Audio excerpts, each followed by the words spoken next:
Drain pump motor ang problema pero magpapalit ka ng compressor. Bakit?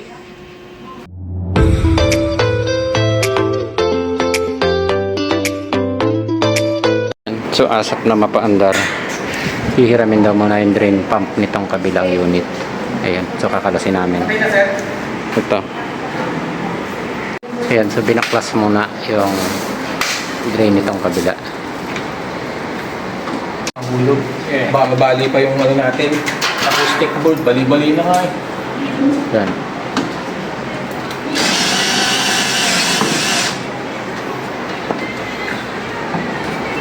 Lupit mo, Billy Boy, ah. Yan, basta. Ipaset mo ng 26 degree lang dito sa hallway. Paset mo ng 26 degree. Magpapawis yan kasi mababa yata ang setting yun ng ano eh. Okay, sa gitna din yung 18. Ay siya, hindi kaya yan. Magnagana yan. Wala par isang, hindi, maraming tubig na sigurado. Yung moisture na yan, nag-icing ang ano mo, unit. Baka ba? Ito mo kakaunti. Nagmumoist talaga lang. Moisture yan. Ano, pa-settings mo lang siya ng ano, ng 26 degree. Para malamig ng ano dito. Kasi, 24 okay na. hindi, 26 mo. Kasi hindi siya nag-automatic. Ang nangyayari dyan, yung gilid niya nagkakaroon ng icing. Nag-yellow yan sa sobrang tagal kasi hindi niya mapalamig ng 18 degree. Kaya nangyayari papawis. Ang kaso mo nga, pagalis mo, ganun. Oo, babaguhin nyo. Palagay mo lang sa ano, 26 degree. Ang dami tubig, oh. Wala tayong magagawa eh. Yan. So medyo madilim na dito sa pinagagawa namin. Okay na siya. Yun. Antay na lang namin mag-run ang unit. Actually, pinalitan talaga namin dito outdoor. Patak ang outdoor nito eh. Yan. Outdoor board. Pero nangyari, paning na pang compressor, mabubuhay. Then, seconds lang eh. Mga 10 seconds, namamatay ang compressor. Yun, so ang nakita namin problema ay drain pump motor. So, observe na lang natin ngayon and tingnan natin, itutuloy siguro namin ito sa bahay para may paliwanag sa inyo kung anong connection ng pagkapantay ng compressor doon sa drain pump motor. Okay? So, baka bukas na natin ito ituloy. Ayan, so si BB Boy ang nag-check kang gumawa nito doon sa outdoor. Yun. Kapit mo na yung ano, cover lahat para ma-observe na lang natin. So kanina, binunod ko yung pump motor niya. Nagtuloy-tuloy na lang sila kaya tinanggal namin. So hinira muna namin yung pump motor doon sa kabilang unit dahil importante na mapaandar doon sa kabila. So order na lang natin yung pump motor ngayon. Kung aabot pa tayo, hindi, Monday na siguro to. Next week na. Yung so ang naging issue lang din natin dito na problema natin yung ventilation nag-overheat. So lalagyan na lang daw nila ito ng exhaust fan na malaki dito sa area, di ba? So maraming unit dito na nakakapit kaya sobrang init hanggang dulo yung unit dito. So isa-surrender na natin tong outdoor board. Actually galing na sila dito kahapon, hindi nila napandar dahil naubusan na sila ng oras. Ayan, so ibabalik na natin ito doon sa opisina. Eto.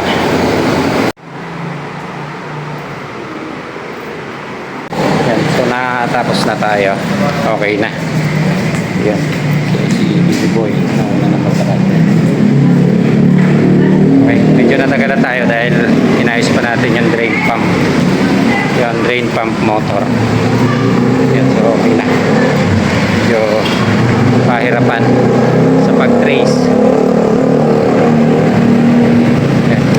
So, hindi natin kagad nakita yung problema kasi hindi siya naglalabas ng error. Ayan, hindi siya naglalabas ng error kaya hindi natin makita kagad yung problema. So tinrace pa natin kung ano yung pinanggagalingan.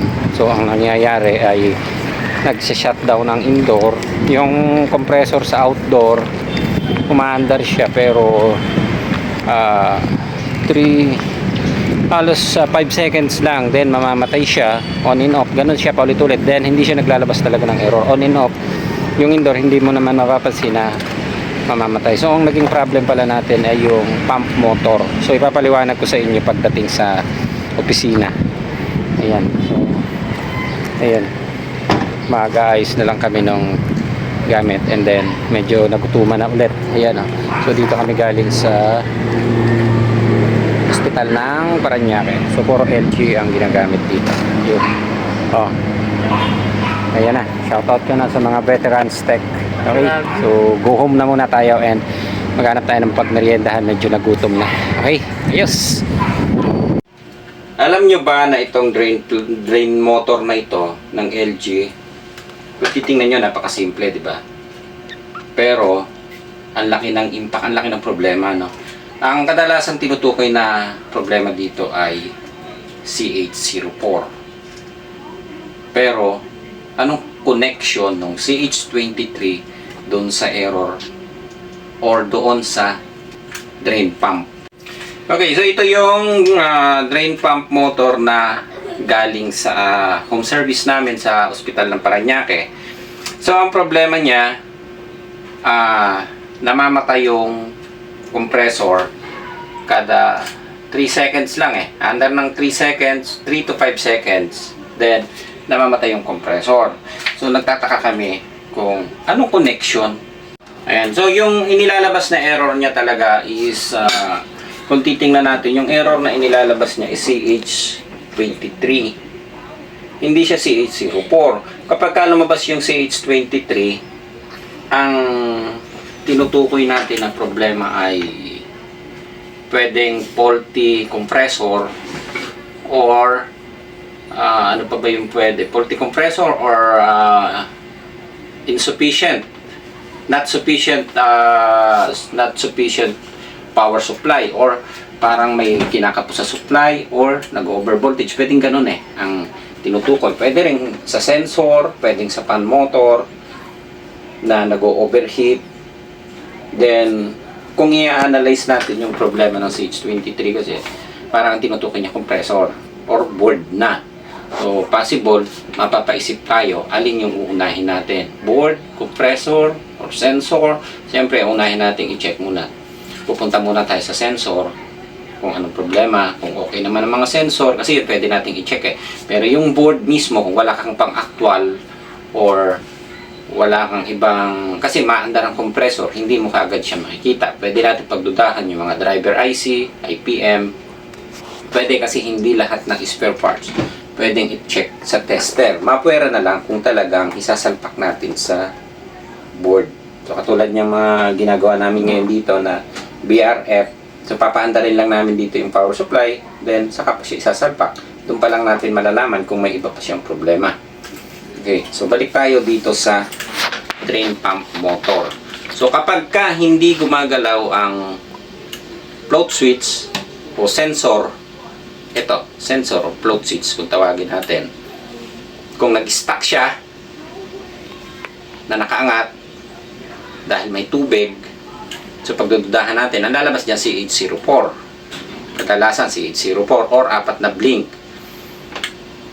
Ngayon, syempre, kung hindi naman maandar ang pump motor natin, mag-overflow tubig or tutulo yung sealing cassette natin.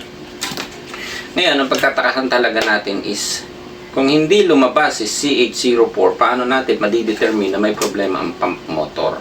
So, itong pump motor pala na ito, lilinawin ko, 12 volts. So, ang layo, di ba? Nasa outdoor tayo magpo-focus, pero ang main problem pala natin nandoon sa loob or nasa indoor. Okay, ang float switch gumagana dahil hindi lumalabas yung CH04. So, hindi mo siya talaga pagdududahan ng problema. Ang focus mo nandun sa labas. Magpalit ka ng board, magpalit ka ng sensor, magpalit ka ng compressor. So, malaki na yung nagastos mo. Kaya, medyo mahirap. So, 12 volts siya. Yung 220 na kadalasan na 220 na drain pump, hindi siya ganun eh. Hindi ganun ka-issue. So, ito na-encounter namin na nagiging problema. Then, kapag ka nasira kasi ang pan, ito, yung motor pala, no? Hindi pan, motor. Ito yung motor na to. Kadalasan, na-detect niya rin is CH04 dahil nag-overflow ang tubig. So, nakaswitch yung ating float switch. Kapag nakaangat, open. Kapag nakababa, may resistance ang switch. So, ito yung common na. Kaya tingnan niya natin pag nakababa. Baby boy, lapit mo din. Yan. So, huwag mo na tingnan yan live. Yan mo sila. Mamaya na natin Nasa ano na. May nagko-comment ba lakay?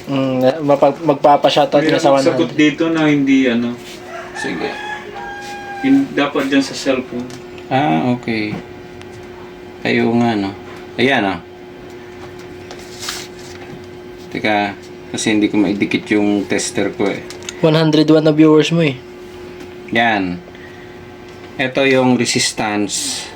Tingnan nyo to sa tester natin, ah. Ayan, kita ba, boy? Yan, nakaswitch yan. Kapag inangat natin, ano ba to? Dikit. Ah, okay. So, sorry. Hindi pala yun. Motor pala yung na-tester ko. Ito. Okay.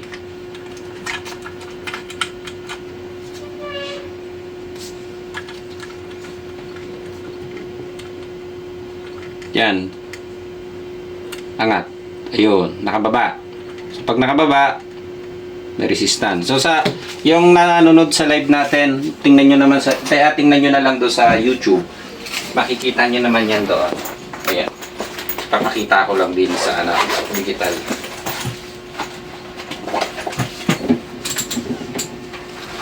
Ayan, lapit ka, boy. So, ito yung dalawang terminal. Kaya dalawa yan na nakakabit sa board. Ito yung sa motor. Ito yung nakakabit sa ito yung float switch. Ayan. Ito yung okay. So pag nakababa, tingnan mo. Pag nakababa siya, may resistance. Pag umangat, yung float switch, wala. Ayan, oh. So madali nating i-check yan. Dahil titester nyo lang dan kahit yung sa resistance, o buzzer lang. Pag iniangat ko, nawawala. Pag binaba, meron. So, ibig sabihin, kapag umangat siya, mag-on ang pump motor. Kapag nakababa siya, hindi umaandar ang pump motor. Ito yung switch niya. Float switch. So, kapag nagkatubig, aangat. Pag walang tubig, bababa. Okay? So, ito papaliwanag natin paano nadidetect yung CH23. So, ang layo, outdoor, napunta sa indoor. So, maaaring, yun ang nagiging problem natin. Maaaring magpalit ka ng compressor, magpalit ka ng board, magpalit ka ng sensor, kung ano-ano doon sa outdoor, na nawala ka doon sa focus, na nasa indoor pala ang problema. Kasi, ang basis natin, sa pagre-repair, kadalasan, ang base natin, titingnan natin ang error code. Paano kung ganitong problema? Wala nga sa error, nandun sa error code, pero iba ang tinutukoy. Okay? Ipapaliwanag natin. Gagamit tayo ng mahiwagang board. Dito kayo lalagay para nakikita nung naka-live. Itutok mo na lang lakay. Okay, dito ka para makita ba? Okay, so ang indoor board na lagi nating sinasabi, ang supply natin ay 5 volts, 12 volts, 15 volts. Ngayon, ang tanong natin, anong connection sa outdoor nung CH23? CH23 outdoor ang tinutukoy, pero indoor ang sira, nasa indoor yung pump motor. So ito is 12 volts. Okay? Ang 15 volts, ano ang sinusuplayan? DC fan motor. DC fan. Anong sinusuplayan ng 12 volts? Relay. Kadalasan yan, relay switch. Ang 5 volts, system. Okay? So, kompleto na tayo. May 5 volts ka, may 12 volts ka, may 15 volts DC fan ka sa ating indoor board. Indoor. Yan. Okay. Paano kung mamatay yung isang supply natin? 12 volts. Ano mangyayari sa indoor natin? Shutdown. Di ba? Kasi kulang ka na isang supply eh. So, paano ka nagkulang ng isang supply? Relay. Yung design nito, 12 volts siya, dumaan siya sa, i-drawing na natin yung relay. Lakihan ko na. Yan. Yung ginamit ng relay is drain pump.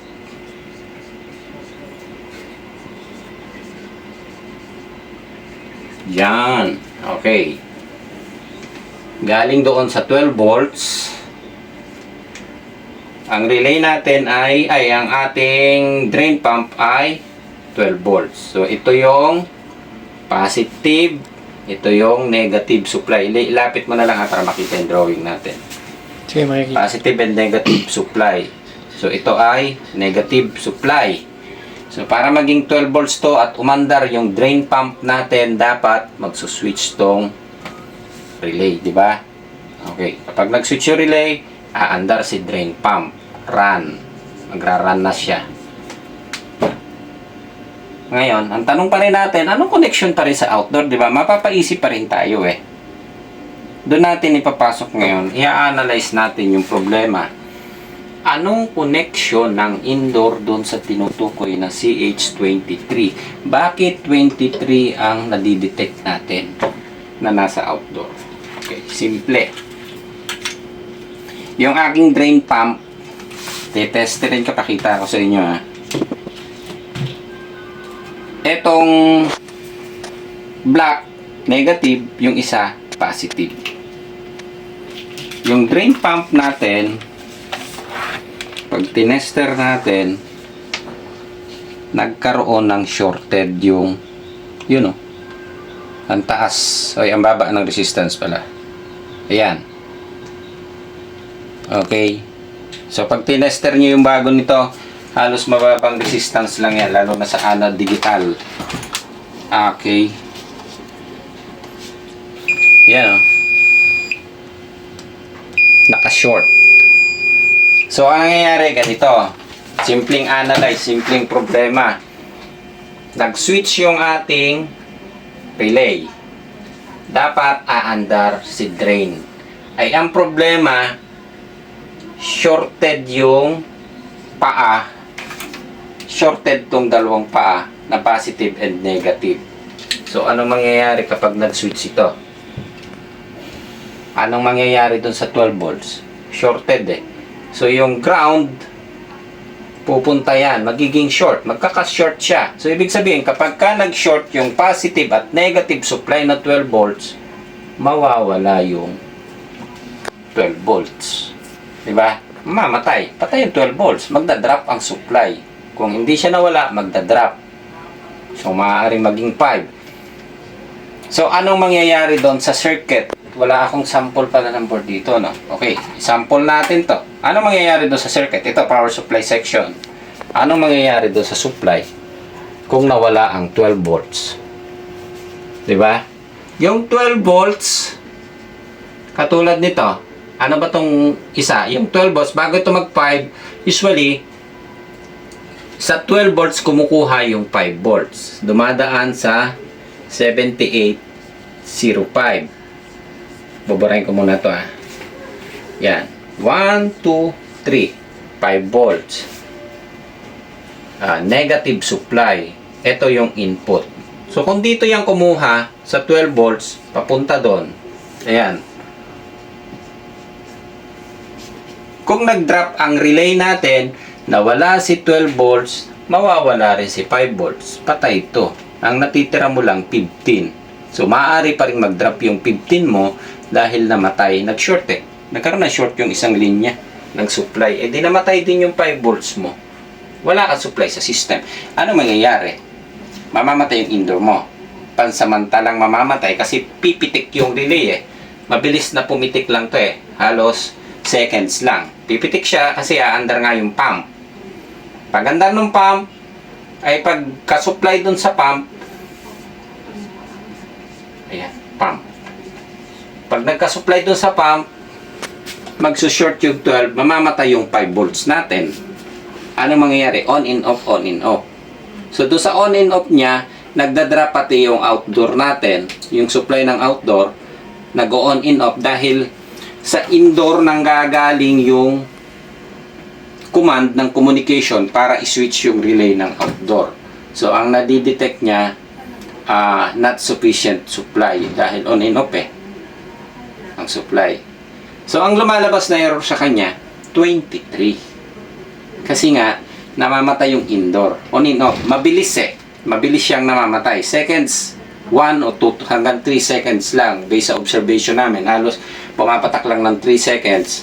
Aandar, 1, 2, 3, patay si compressor. Tapos, mamaya aandar uli. Kasi, pag bitaw ng relay, aandar na ulit siya. Mag-aantay ka ulit ng 5 minutes, magra-run ulit si compressor.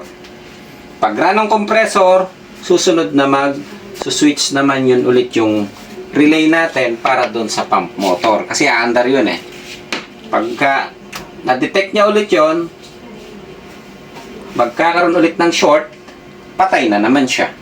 So, ang lalabas na error yung nasa outdoor. Kasi on and off ang indoor ng mabilis.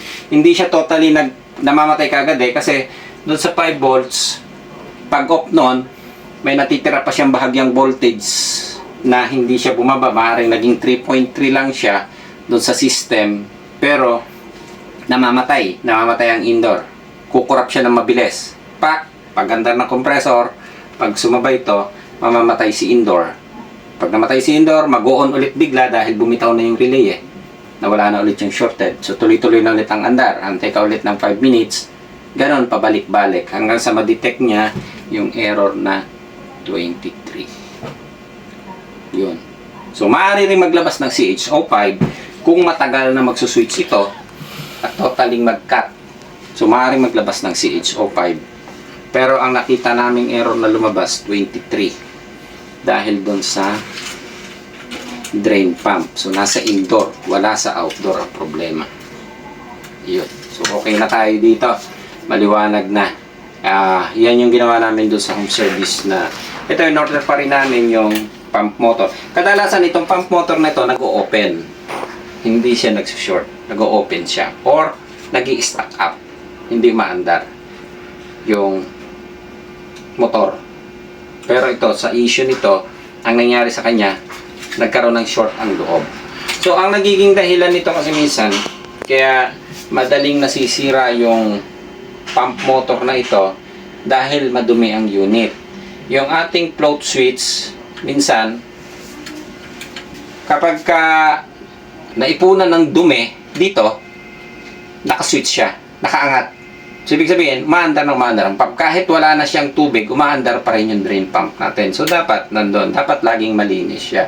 Kaya dapat regular ang preventive maintenance ng inverter talaga. Lalo na pagka full DC. Ngayon, katulad nito, nasa mga ginagamit siya sa hospital. So, hindi maging regular ang preventive maintenance. Minsan, kung kailan lang may problema, saka lang siya nami-maintenance. Dahil minsan, kung lalo na ito, nasa billing section or nasa emergency room, yung operating room, yung aircon, so mahirap i-schedule ng pagpipreventive. So mahirap. Kaya pagka nagkaroon ng dumi, katulad niyan, maaaring ang naging dahilan niya kaya nasira ito is naimbakan ng dumi, tuloy-tuloy na umaandar yung pump motor hanggang sa masira o hanggang sa nagkaroon siya ng shorted. Pero yung outdoor nito kasi talagang nagkaroon din ng problema dahil putok ang outdoor board nito. So, ni-request na lang namin na palitan nyo na lang ng bago and saka na lang siguro i-repair yung pumutok para maging reserva para doon sa ibang unit dahil marami silang unit na ganon. So, pinalitan na namin. Yun nga lang, pagkapalit, actually, 1, 2, 3 times binalikan yun kasi yung una, check up namin. Pangalawa is kinabit ni Boy Palit yung board. Then, inabot naman sila ng cut-off o time, parang lumampas na sa alas 5 so hindi na sila pwedeng gumawa. Kaya binalikan ulit namin yun.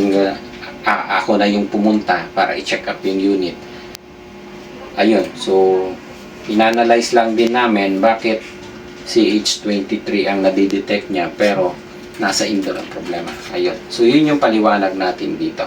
Nagkakaroon ng short ang fan. Kapag nag-short ang relay, pinapatay niya yung ating 12 volts. Pag namatay ang 12 volts, papatayin niya si 5 volts. Pag namatay si 5 volts, yun, magka-cut off, on and off ang indoor.